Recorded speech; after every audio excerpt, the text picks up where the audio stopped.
我叫 Francis， 我係幸福元氣嘅創辦人之一。幸福元氣咧喺2018年嘅時候咧，係我同我嘅媽媽一齊創立嘅。其實咧，幸福元氣嘅開始咧，都係有啲我哋俗稱係整定嘅，因為我屋企人嘅問題啦。我哋就覺得，咦，市場原來個需求係咁大咁空白嘅，咁我哋就下定決心去做好呢一件事。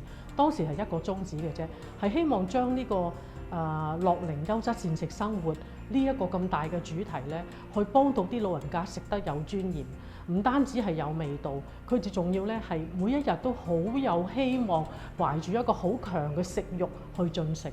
所以我哋有句口號嘅，我哋好希望咧。長者們咧天天微笑用餐，呢個係我哋好希望做到嘅事情嚟嘅。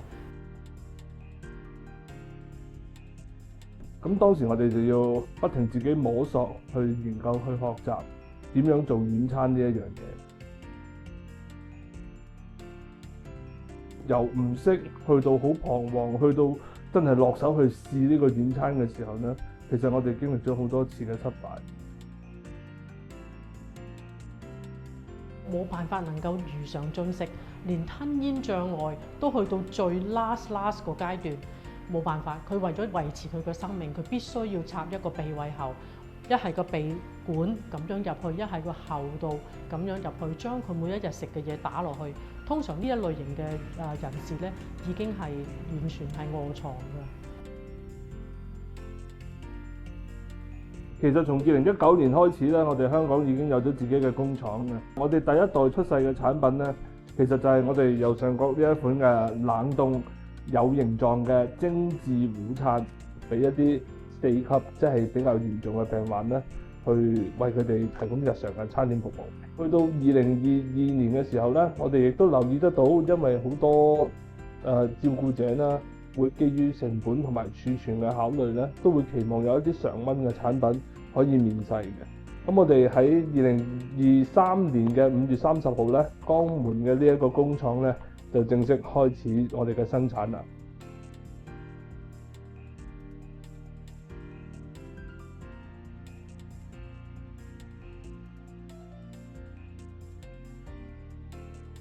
我哋講6-7年前啦，今個香港個市場啦，就算係院舍、家居照護人士、社區照顧者，完全空白嘅。咁我哋真係一分一分耕耘咁樣去幫佢哋做講座啦，將產品帶俾佢哋去嘗試啦，去日間中心不停喺度發放俾一啲有需要嘅長者試食啦，睇下佢哋會唔會個胃口唔同啦。當然，我哋最大嘅客戶群就係院舍啦，呢個係我哋。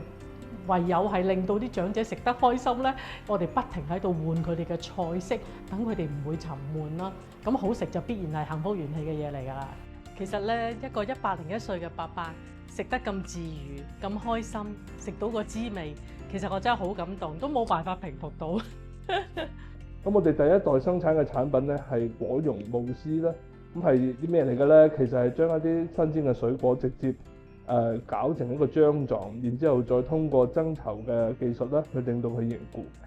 咁第二個系列嘅產品咧，就係我哋嘅常溫袋裝午餐，即係食飽飽嘅系列啦。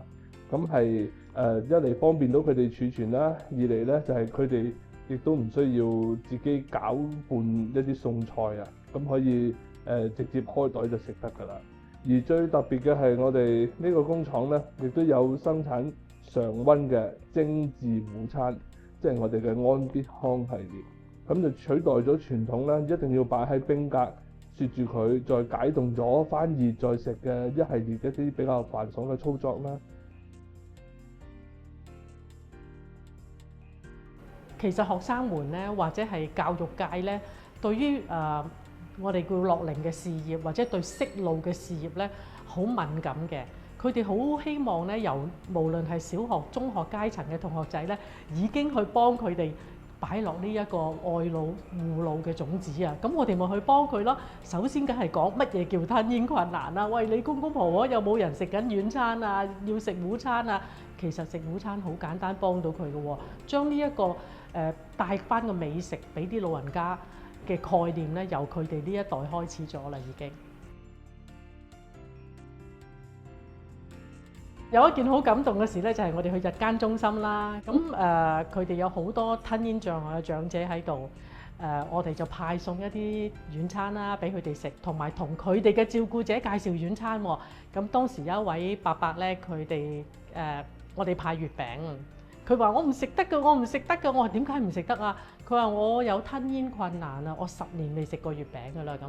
但係當我哋派俾佢嘅時候咧，我話你放心，呢個係經過製作嘅軟餐，係好舒服食嘅，放心。佢一食咗之後咧，佢喊啊，佢屋企人都好震驚啊。佢話呢個係我10年嚟冇食過嘅味道啊！咁我可唔可以食多個啊？梗係可以啦，咁咯。咁而未來咧，我哋亦都有同華潤科學技術研究院咧，去共同研發咗一隻可以用喺中藥、咖啡或者一啲偏酸鹼度都會差異比較大嘅飲品上面咧，都可以使用嘅增稠粉。咁希望大家多多支持啊！